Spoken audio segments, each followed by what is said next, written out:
Sœur Marie-Blanche s'est consacrée particulièrement aux habitants des montagnes du Chiapas.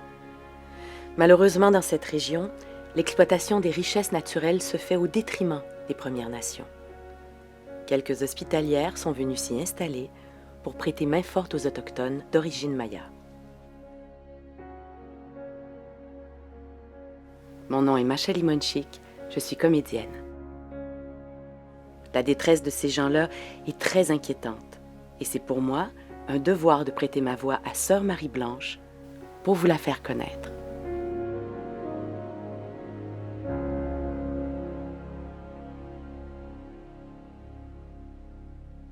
Ça fait quelques semaines qu'on s'est installé au Chiapas.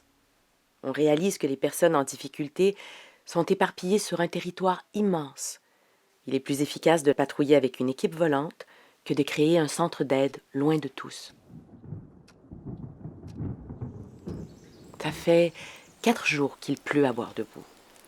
La route de terre est rendue vaseuse, notre voiture dérape sans cesse et on roule très lentement dans un coin très reculé en territoire inconnu. Tout à coup, à travers la vitre entr'ouverte, j'entends des pleurs inhabituels de bébé. Ils semblent mal en point. Ça provient d'une étrange cabane avec un toit de tôle. Dans la voiture, on se dit que c'est impossible qu'un bébé se trouve dans un abri aussi délabré.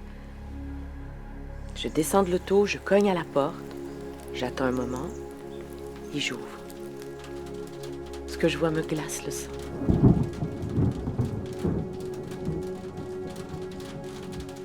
Devant moi, un bébé pleure à fendre l'âme. Il est pâle, maigre.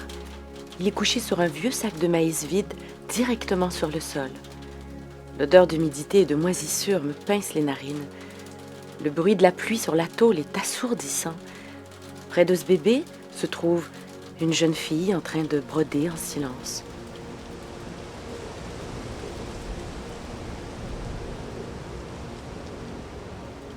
Un homme est assis près de la porte. Il fixe le vide par un gros trou dans le mur. Ils vivent tous dans une seule pièce. Elle est traversée de cordes à linge où des vêtements trempés dégoulinent sur le sol. Une fillette de 3 ans joue par terre. Elle se retourne, me dévisage. Son regard est si triste. Je suis terrifiée par ce portrait de famille.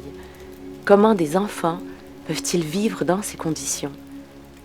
Je regarde l'homme, c'est sûrement le père. Il me dit « Je suis Don Sebastián Ramírez. Ce bébé est mon fils. Il a 1 an et 5 mois.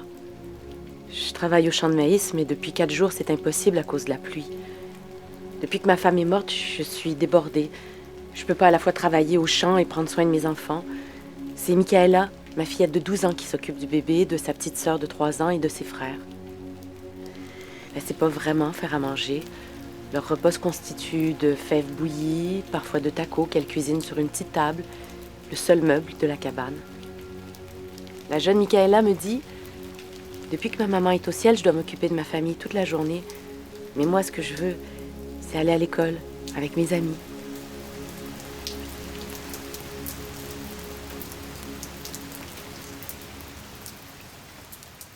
Toute la famille Ramirez souffre d'une grave carence alimentaire et la croissance du bébé est déjà menacée. Je veille à ce que cette famille reçoive des vêtements et de la nourriture. On s'assure que l'hôpital de San Cristobal prodigue des soins médicaux gratuitement au bébé. Par la suite, on a fondé les promoteurs de la santé du Chiapas. Grâce à des habitants dévoués, la famille Ramirez est sous une bonne surveillance. J'ai appris que Don Sebastián a enfin permis à sa fille Michaela de retourner à l'école quelques jours par semaine. Elle en est très heureuse et son bonheur me fait tant plaisir. Mais voilà, au Chiapas, il reste beaucoup de travail à faire. Beaucoup de travail.